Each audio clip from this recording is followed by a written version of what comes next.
the museum here, one of the first things we did was get everything in chronological order. It just makes it easier, and you can follow a timeline, which is important because a lot of the wars that we've been in. You might have to be a little bit louder, I think. Okay, a lot of the wars that we've been in is finished in such a way that it can cause another war after that. So this first case is Revolutionary War era. Yeah, this is Revolutionary War era. This uniform here is Revolutionary War American artillery uniform. And we have this replica piece here of a English 3-pounder smoothbore. 3 industries here in Quincy manufactured this. The barrel was done at Gardner, Denver.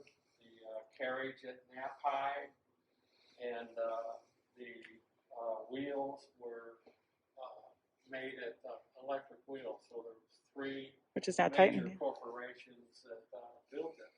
Wow. Fantastic. One of the things that I'd like to point out too is that with the signage that we have here, blue is information, facts, war poetry. Red is the battles, and as we move further down, listing the battles shows the weight of the war, and that's real important because some of the wars were more major than other ones. And then things like this here is, I found this fascinating. Americans of 1776 had the highest per capita income in the world. They were also the least taxed. Now, they didn't teach that in school. I don't think I need that. You're right. And the museum is dedicated to Adams County history specifically. So most of the items that you'll see on our tour today are Adams County specific. Yes. For instance, this diorama here was made by Lee Polish. And Lee actually had polio and served as a photographer in World War II and was stationed at Scott Field. It's Scott Air Force Base now. But this is all made out of paper and balsa. And Lee Polish had polio, but he still served in World War II.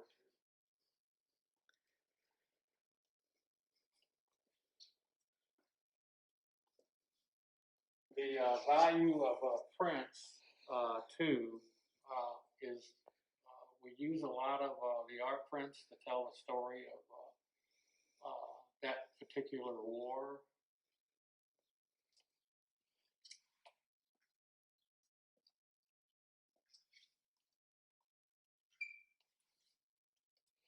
And then here we have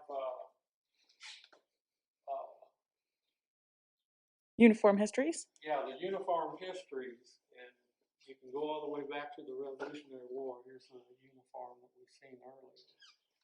But it's neat to show that connection and continuity with the armed forces.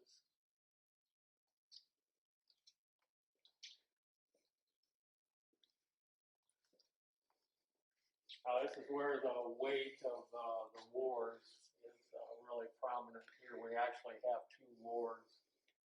We have the War of 1812 and the Mexican War, just on one panel here. And then we have a West Point uniform, and it was founded in 1802. But what's neat about it, in that connection with West Point, there's a lot of students from this area that go to West Point or Annapolis.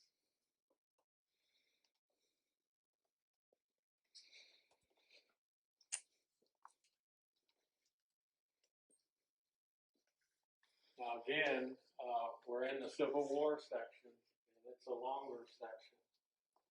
And we're still having your red signage for the battles engraved, so there's a lot more that'll go up. And what's interesting too is that this field piece here, the barrel was made by Cyrus Alger, which was a Boston company. And we've had this for a while, and we recently got this one. But what's neat about it is out of 387 that this company produced, this is number 1. Oh, wow. And we just got number 2 not too long ago. No kidding. And that dolly we made to get it inside the museum, and we got a couple blacksmiths lined up, and it's going to be your short, squat naval carriage. Let's not pass this up. Oh, yes. Who's the great artist who made this one? Well, I painted it. He painted it, that's right. And it tells the story of the great locomotive chase. And it's entitled Abraham Lincoln, the Great Locomotive Chase in the Medal of Honor. Lincoln signed into law and instituted the Medal of Honor during the Civil War. And all these guys received the Medal of Honor, and there was more of them. These guys here operated the locomotive. This was a Union spy here, and it was his idea. And in 2s and 3s, they infiltrated all the way down to Big Shanty, which was Kennesaw at that time. And this guy here, Martin J. Hawkins, came back and lived with his sister in Quincy. Oh, no kidding. So, and he's buried in Woodland Cemetery, and it's the most visited site in the cemetery. But the raid was not successful, and the intent was to tear up the rails, burn bridges. They still call them bridge burners down in the South when somebody from the South is telling the story. But this is how the locomotive looked at the time. Right after the Civil War, they took the boiler off. It was a new boiler, a new stack, a new cow catcher. The drivetrain was the same, and same thing here. These are the colors that was used with this locomotive. After the war, it with a new boiler, you just had 2 domes. The stack was different. The colors were entirely different. This is what it looked when this actually happened historically. And afterwards, you can go to the train museum in Kennesaw, and you see the general is red and black, and much different than how it looked when this action took place. And Bob, you've done several murals throughout the facility. There are 4 of them, is that right? I think. Yeah. You occasionally take them out in the community as well. Yes, we do that, and we've had some of them out at the mall before, with different events going on, and actually taking them at different places to display. We go up to Chicago a lot, and when Department of Veterans Affairs is having an event, and it's set up in the lobby or right inside the conference room. Here's the second one. We'll kind of pan over this one too. Okay. Yeah, all these have irons with them. I ran into a cannon, you guys. Whoops. Oh. You can't just go. No, it's okay. I was looking up. This is George Washington Lucas, private And with the smaller pictures, it tells the story here. Is that pre-military life, he was a farmer, Lucas was. And In Timewell. yes, and at Palmyra, where I live, that house was still standing when I done this mural. Since then, it's been tore down, but this is where Lucas was mustered in to service. And his first action was at Rolla, Missouri. And then he wanted to capture the Confederate up there. He was a Confederate medical officer. And Lucas had a Wembley pistol, which is heavy frame, and he just wanted to stun him so he could capture him, but killed him. He still received the Medal of Honor. And then the irony is that Lucas's dad was a physician. Lucas became a physician in the upper right, and Lucas killed a physician. So the three different instances that just tie things together with that. It's gorgeous. Thank you. All right, I'll follow you. And again, if you guys have any questions as we go along, please let us know, and we will put it up in the comments and let us know. And this is the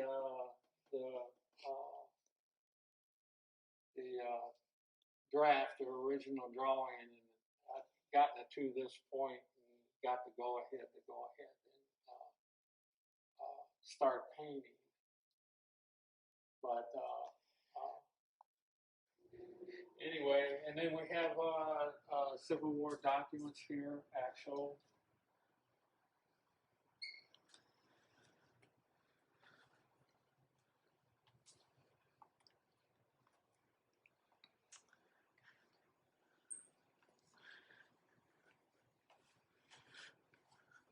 This might be a good time to talk about Dan just a little. Yes. Yeah, Dan Wagner has done all these portraits. And what you see up here on this side is of the Korean War killed in action from Quincy and Adams County. And Dan and I, wondered for a while, how come this guy didn't have a dad growing up when we knew him in high school? Well, as we got older, we found that out. And Dan, if you have been an Arts Quincy magazine subscriber, was once on the cover of on the cover story of our magazine about the All Wars Museum. We're going to post that in the comments, a link to the blog, so you can read about him. But he's done all of, correct me if I'm wrong here, he's done all of the killed in action members of the military that they have photos for from World War I, World War II, Korea, and Vietnam. Just a prolific portrait artist here who evidently never painted before he started doing this. He didn't, and his style, the more he painted, he got into his own style. And these are the World War I guys here. And you were telling me about Private Perkins up there. Yes. Perkins is a prominent name of a black family in Quincy. And of course, you see the portrait that Dan did with World War I. Well, there was people from the Perkins family that served in the Civil War and World War I, and they're still in this area and originally, from this area. There are a lot of uniforms throughout the facility. Yeah, it's a good way to show. All these are Navy up here, with the exception of the Army Air Force. This uniform here is Danny's father-in-law. Oh, no kidding.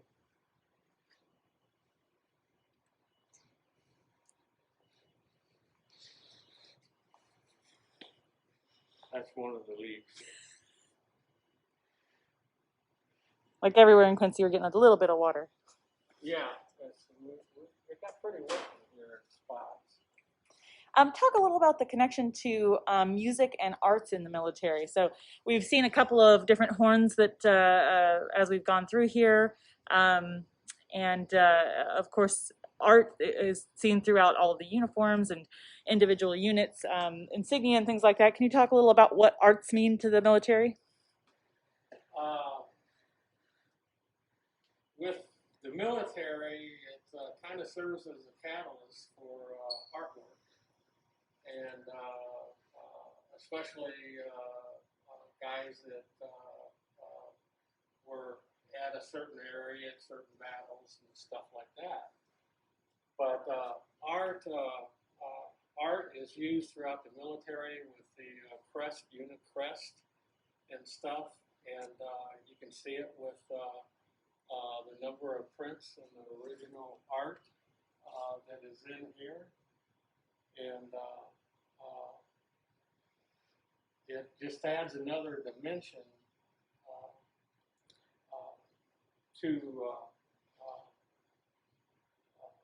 the artwork that is in here.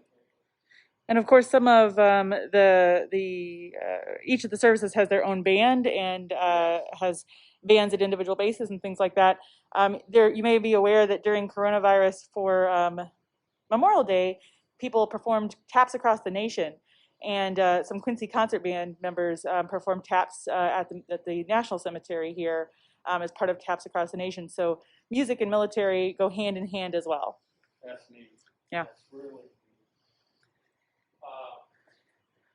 One thing too that from the Civil War area here is that the National Cemetery has 9 grave sites of guys from the U.S.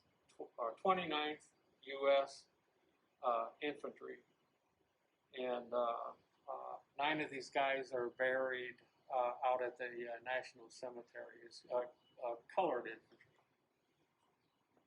And they fought at Petersburg, and that was a really, really rough time.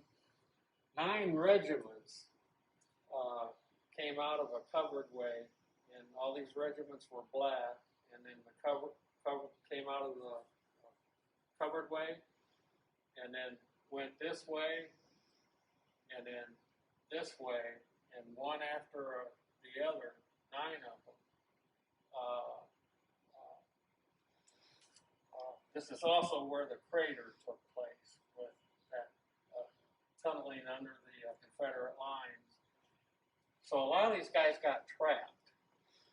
And you think of a crater as like a moon crater, but all this fine dust came back down to the ground, and they couldn't, almost all of them couldn't get out of the crater. And some of these guys are buried at the National Cemetery here in Quincy.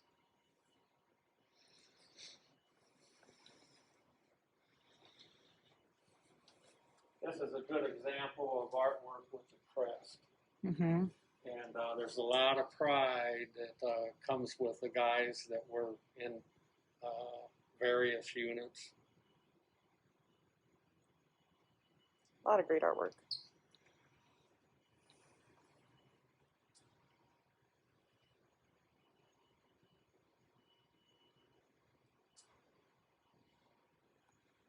Now, Les Miller passed away. He made a career out of the Marine Corps and was the first assistant curator here at the museum. But this is all his work. He was a collector, and usually with museums, you have a conflict of interest with someone that is a collector, but with less above reproach. Oops, sorry. Sorry about the bobble there.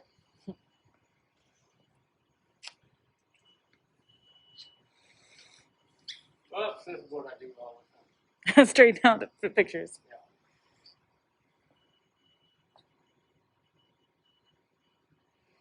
And now we've kind of crossed into World War I and II. Mm-hmm. A lot of nice artifacts too. For instance, you got the pickle groove, spiked German helmet, I can't quite get that and one. the dog tags,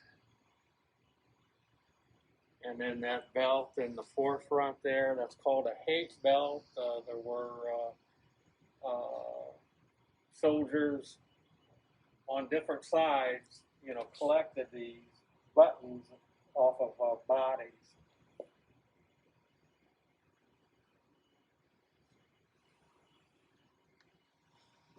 And then in World War I, this is Harry Truman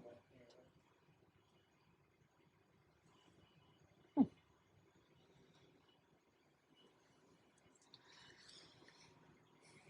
And these photo murals, we got these out of our basement. And we had to cut about a foot of water damage off of the bottom and then frame these up just like you would the wall of a house. And then we glued the panels and then put weights on top of them and gussets to make them freestanding.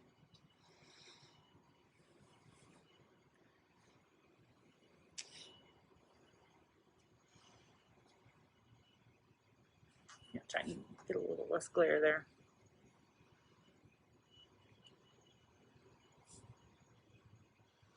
All right.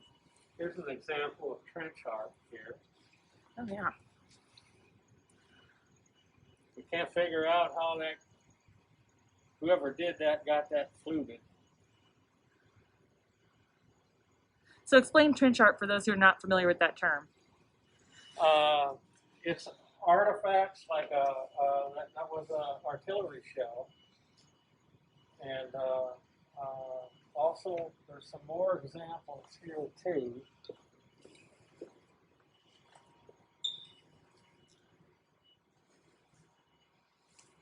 think there's some more on the other side as well.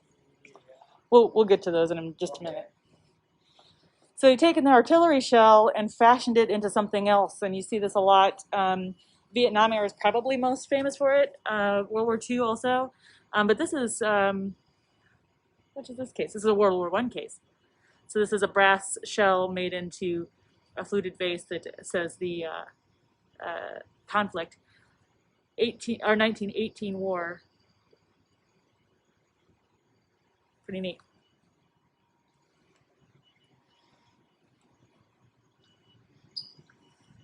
And here's an example of trench art too, ashtray. There's a World War I ashtray made out of shell casings. And then right back there is that heart and 250 caliber machine gun bullets.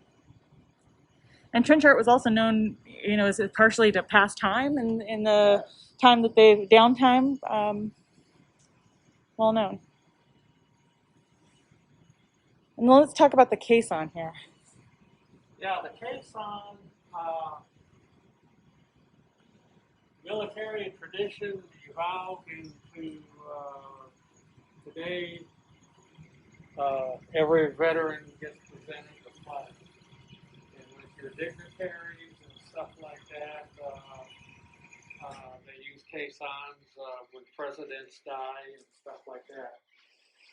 This example on Memorial Day is that we take this out, and it's the Veterans Day Parade. I'm sorry. Yep. The Veterans Day Parade, and you got the riderless horse. This is Drill Sergeant Boozin. Mm-hmm. I know him. Mm-hmm. And one of them horses is 35 years old. I think it's this one. No kidding. Yeah. Gorgeous. And it kind of sets the parade with a somber thought, being at the beginning.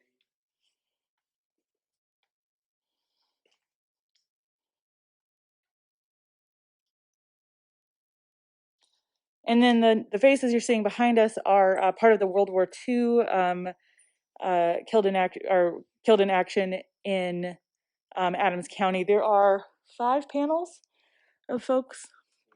So if you have a family member or that served and was killed in World War II, their portrait is likely down here. If you haven't been to see it, it's pretty emotional to see these. Number of times people have broke down in here, and I think it's kind of a good release. And are these some of Joe's work? Yeah, some of Joe's work, some of my work, some of Jeff Unser's work.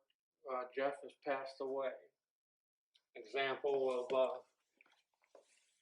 this diorama here is that I know that Jeff wanted to add a camel and an Arab sitting on it, with the Arab having a rifle. So anyway, he donated all his stuff to me, and I'm going to go ahead and finish the camel and put the Arab mounted on top of it, and then put a soldier in the turn of the tank, like he's talking to the guy there. But also, yeah, here's another one of Jeff's works here. We were here when Joe Loretta was painting some, and he was telling us that they go to great lengths to make these accurate, getting the exact paint colors, contacting manufacturers, and making sure that these are very accurate depictions of the correct era that they are from. So some of the work that's gone into these, I can't do it much justice on my cell phone here, but it's just incredibly detailed models, and they're really neat to see. Here's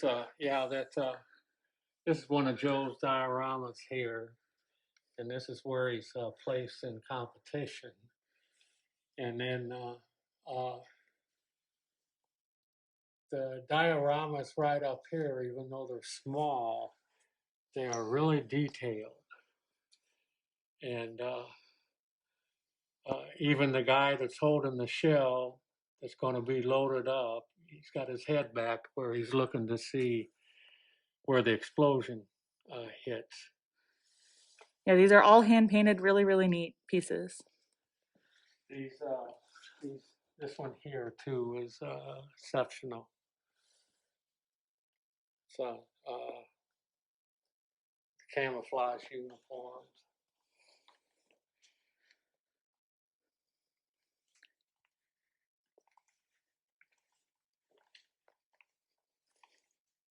And we start to see some of the women in military come up through the displays as well. Mm-hmm. Oh yes. We got a WASP uniform downstairs that we're getting ready to bring up and put it on a female mannequin.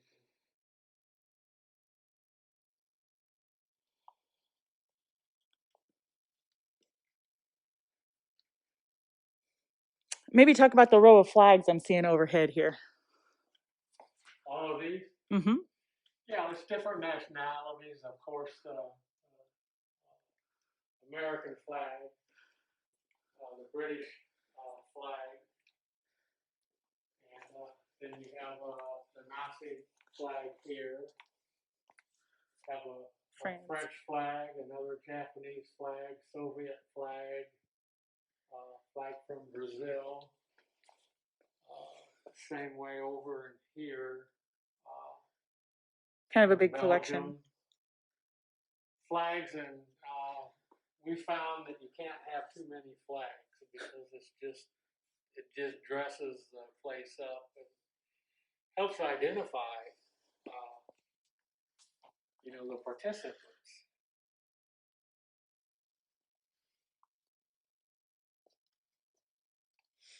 Talk maybe a little about how you acquire things and what the museum needs to function here. So you can make donations to this museum. Dollar donations. Yep, we accept donations. we're also non-for-profit and tax exempt. And I might be just a little bit, need to speak up. I think the air conditioner's got a, okay. Yes, we're tax exempt and non-for-profit, and we do want to, for people interested in donating artifacts, for them to contact us first, because we don't want to have stuff that storage is really hard to find, which we have in another area on the campus. But we just don't want to repeat stuff anymore, and we won't accept stuff that can't be displayed at this point. right. As you can see, there's a lot on display. So if you had something you thought might go here, you would have to contact them in advance and explain what you had and the provenance of what you had, because each one of these items has a story. And I think that's the best part about this museum, is you can come through and hear the stories. I've been on tours, I think, with 4 different people here at this museum, and each time they point out different items, they point out different histories that they know about. I recommend that because the volunteers here each had a different service experience themselves, and really sort of are drawn to, there's a million artifacts in the museum, so they are drawn to telling you stories about the ones that mean the most to them. So each time you come, it's like a new museum. I think this is the second time we've been through with you. It's been great. Oh, good. This is another one of the photo murals that the surrender with MacArthur signing the document. And an interesting fact too, this is Wainwright here, general, who British general, and he was a prisoner of war the whole time, captured on the Philippines. But if you notice, all the Americans, you can see where Wainwright's wearing his tie, and then this is a Percival, another Brit. But the Americans are not wearing their ties, and that was done on purpose. MacArthur was a expert on the Orient and wanted it less formal because some of the signers, Japanese signers, actually wore tuxedos and tails and top hats.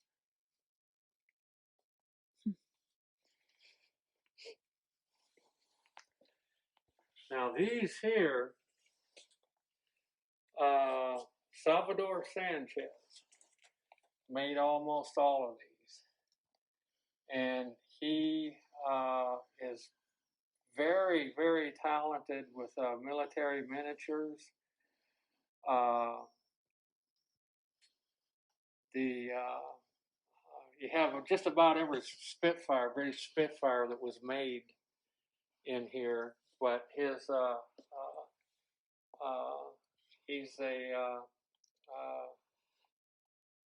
does this as a hobby. Professionally, Dr. Sanchez is a psychiatrist, and he does all these models so he don't have to take Xanax, as he tells us. And we have a lot more of these models coming from him. He did the large scale models that were on display at Veterans Day 2 years ago too, yes. I believe. Yep, those were really, really neat. We weren't able to, let's see, did we have the bands here this year? I can't remember. That's terrible. I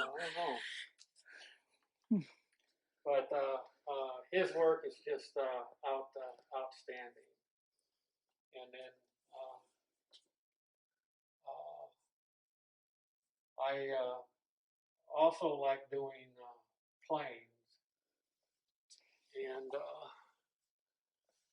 okay, that one's mine. Oh, yeah, I see one about right there. That one is mine right there. And that one.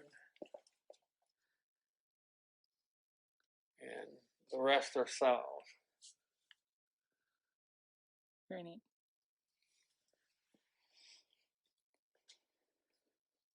And of course, Joe's big dioramas here. And You can read a little more about Joe Loretta in Arts Quincy magazine, and we have it on the blog as well. We will put it. This is probably my favorite of the ones that he's done. It's just a really amazing piece. I'm not sure that my camera can do it much justice, but the detail and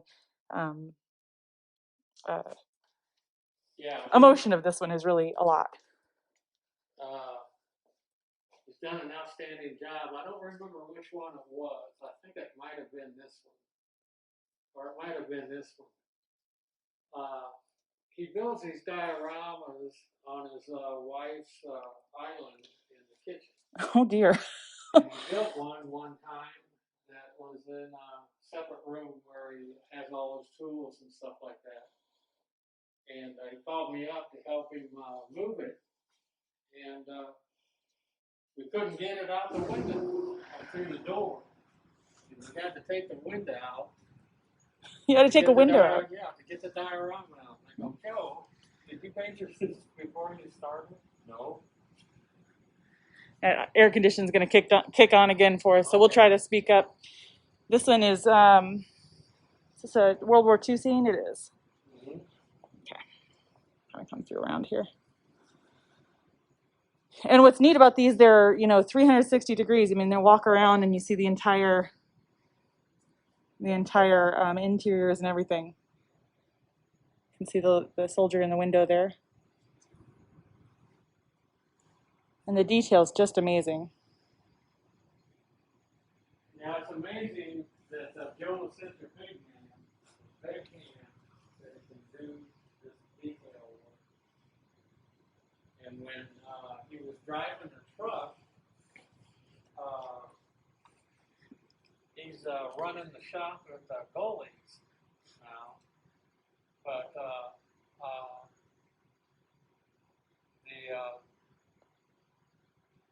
his detail is just fantastic, and he likes big dioramas, and I think that's really cool. We'll put the link to that blog here in the comments. Does anybody have any questions while we're here? We're getting close to the back here. Happy to answer any questions that you have in the comments. I think we have a couple of military veterans that are actually tuned in right now. Pretty cool.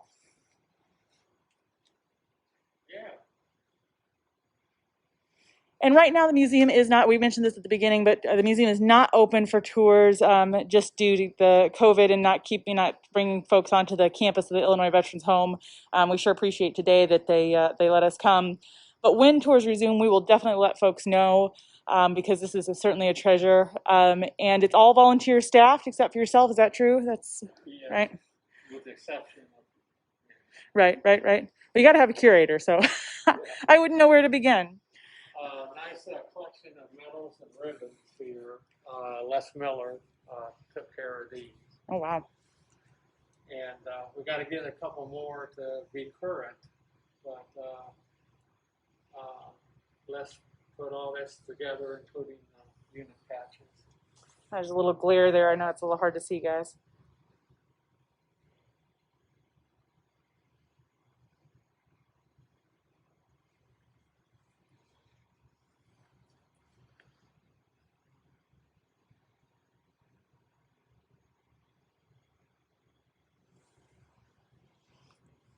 Oh, went around another direction.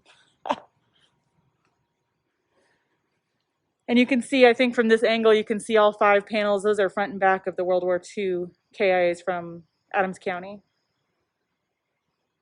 Les Miller also did,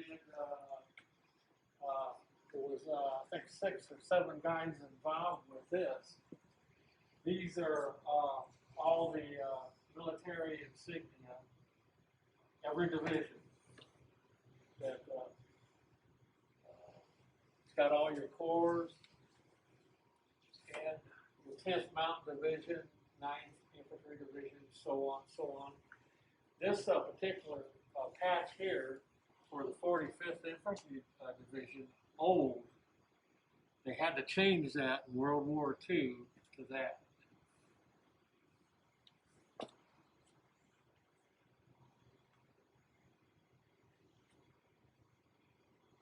All right. Go on here. Sorry about the panning, guys.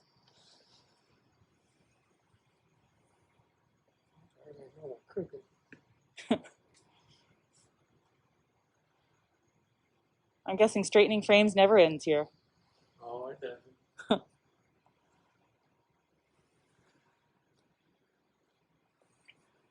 And a lot of the vets here have gone, or and are affiliated here, have gone on honor flights. Honor flights have been suspended to the end of the year, but Arts Quincy is the provider of bands for honor flights, and we really, yeah, we have a good time. Yeah. And play them home, so we enjoy doing that, and of course hope that those are able to resume soon. Both these ships here are the same ship. Oh. And that's the earlier configuration. And as it got further into the war, it got up-armed, and you got the configuration here. Got a question. Joe Wingirter had made these from scratch down in his basement and by memory. Wow. This is also Joe. He's passed away, World War II veteran. This is some of his artwork here too. I have a question from Terry Newell. I hope I'm saying that right. It says he did 3 large paintings that were hanging at the entrance of Hap's office. World War II, Korea, and Vietnam. I wonder where they are now. Are they in the museum? Don't know.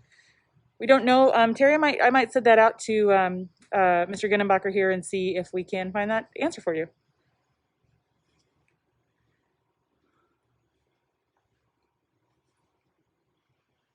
They do have a large storage unit, and then some are hanging, things are throughout the campus, so sometimes it might take a little to track that down, but we will sure ask.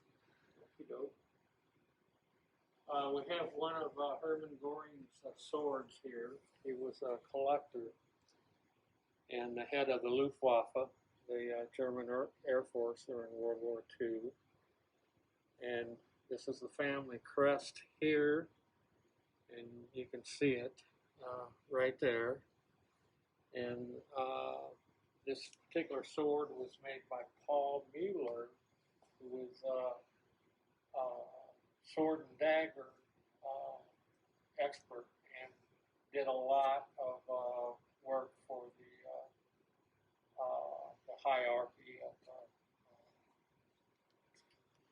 German military. It's more World War II area.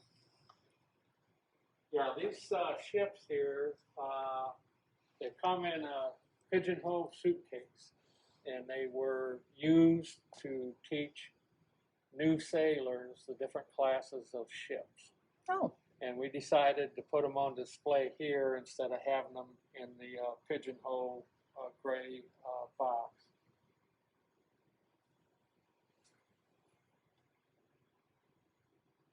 Sorry, there's a little bit of a glare, guys.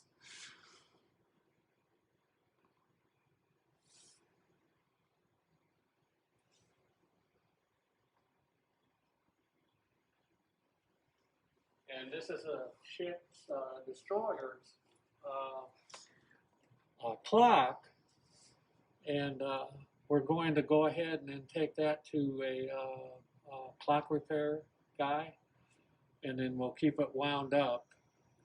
Sure. It's like 7 days, and then we'll just have to open it to rewind it. And we've got it on record somewhere what destroyer that was. Sure.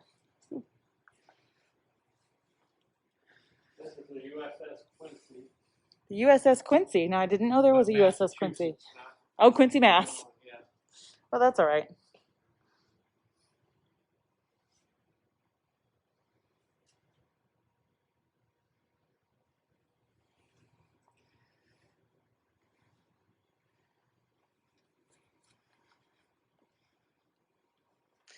As you can see, guys, there's just so much here that it'd be impossible to get through it all in one day. I'm gonna come around here. Here's some more the Jeep. of Salvador's Some more. work. And then that's some of my work right here. right there. You'll have to come in and see the detail on some of these planes. I know my phone's not getting quite the detail with the glare that we're getting from the glass, but they are quite amazing. Very much recommend a trip when we're able to do that again. We have a couple of Jeeps. We have one from Korea and one from Vietnam era. Yeah, this is a Flathead 4. And the other Jeep further up, the Marine Jeep, that's overhead can. And outside, of course, those familiar with the campus know that there is, let's see, what do we have? We have there's an ambulance, a helicopter, and a tank. Am I right?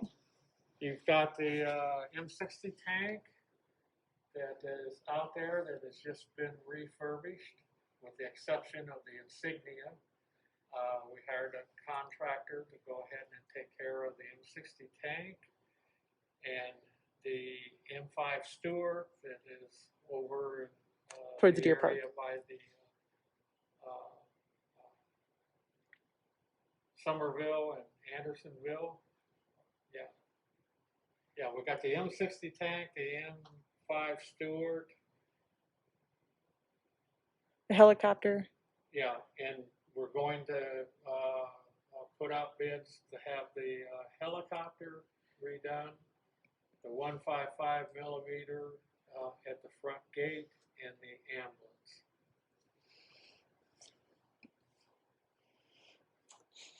There's also a Veterans Day run out here generally. I did hear that it will be canceled for this year, but check that out in 2021 because it's a nice way to experience the campus, to see all of the outdoor pieces, and the veterans here that live on campus really enjoy seeing those runners and seeing activities happen out here. Oh yeah, they're good backdrops for families to take pictures.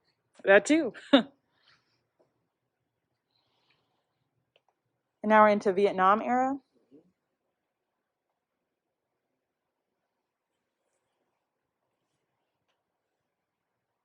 Any questions there in the comments, anybody?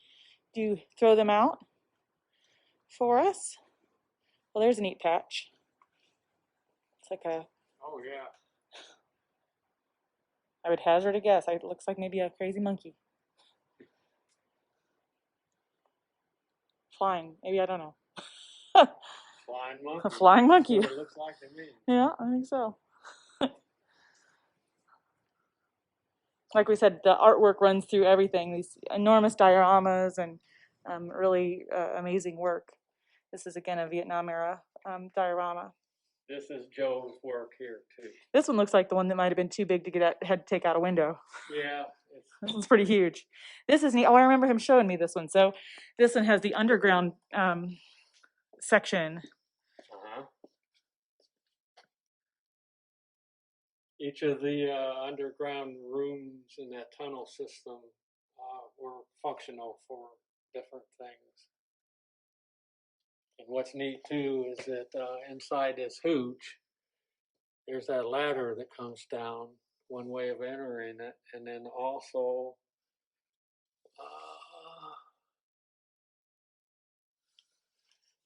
also you could come up where that Mama San's getting water in that well. You could come up underneath that. The detail in here, guys, is just stunning. You can even see there's a little light and a fire pit there. Very cool. Mm-hmm. Yeah, they're cooking something.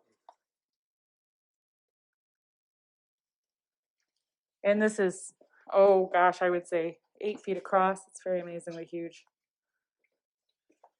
Yeah, Joe, I don't know how much time he spent on it. Here's where the water. Oh, I see. There's a tunnel. Okay, and you can go underwater and go into where there's air. There, you can see a guy coming up.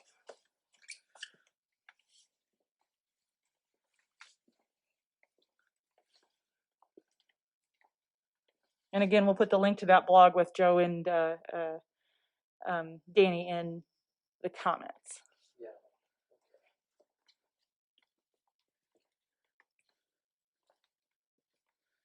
And I believe this is where Danny started, was the Vietnam era. Was that right? Was Yes. this his first set? Sure did. I'm gonna come over here and we have some real good pictures of him with these. Am I right in saying this here, Mr. Zimmerman, was his friend? No, this guy, Danny, never knew him, Not that one, okay. but he was in Vietnam, and his duty station was on a submarine, and the submarine didn't get sunk. It was a malfunction, and he was killed, one of the casualties, among others on that submarine. So Danny went ahead and did that, even though he was not in, he was a Vietnam era casualty, not a Vietnam casualty.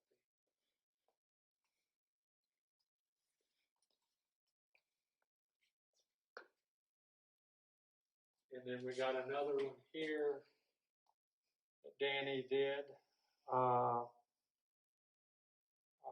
Lost at Sea. I'm gonna kind of come closer to these since these are Yeah. low enough for me to see. I mean, the detail, guys, is just amazing. And these are emotional for him to do, and I think obviously for families of these folks, pretty amazing. And these are all from Adams County.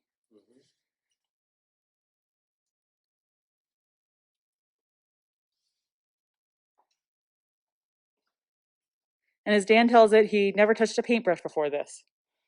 No, he didn't. When him and Brenda, his wife, lived in Arizona, he joined an art guild, and that was the first time he actually picked up a brush. And then they moved back to Quincy here, and that's where Danny did all this work, except these were shipped back here and to the museum. And then Danny and Brenda came like a day after it got shipped here. And so this is where Danny started the painting. And as Danny and the other Vietnam veterans and stuff, we know almost all these guys on here.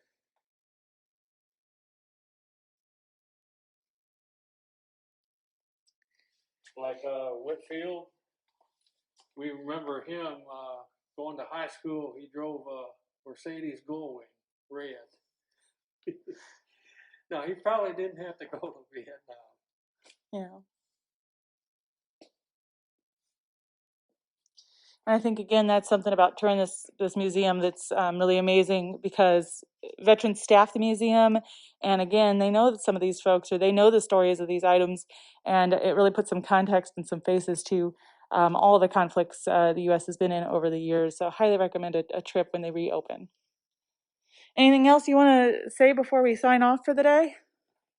I think some more of Sal's work would be okay, if that's all right. Oh yeah, sure. That's another piece of Joe's. That's Big Joe's work. That's there. Big Joe. And then Sal Sanchez had done all these, and then all these behind you. And they're all the same scale.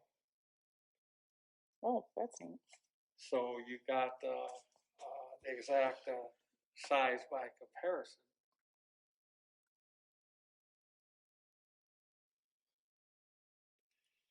And actually, this P-51 here, we was in here one day, and I think it might have been on the 4th of July, a guy came in, and he's looking at the planes, of course, and all of a sudden he looked down, and he goes, "That's my plane.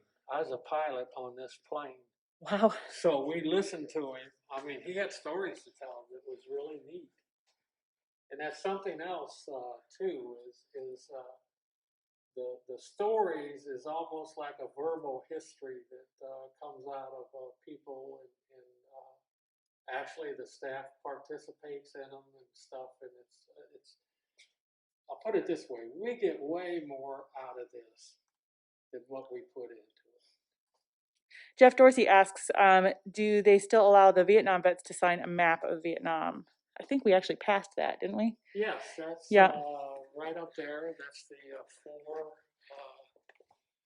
core areas. Right, which are yes. So each, sure do. military zones. So there's 4 of these. I'm going to kind of zoom out so you can see. Yeah, we call this I core, 2 core, 3 core, and 4 core. And a lot of times people will come across somebody that they have not seen since Vietnam, but has signed these panels. Good question, Jeff. I'll come over here to the other 2. We've had 2 Medal of Honor recipients sign. So right here, Sammy Davis.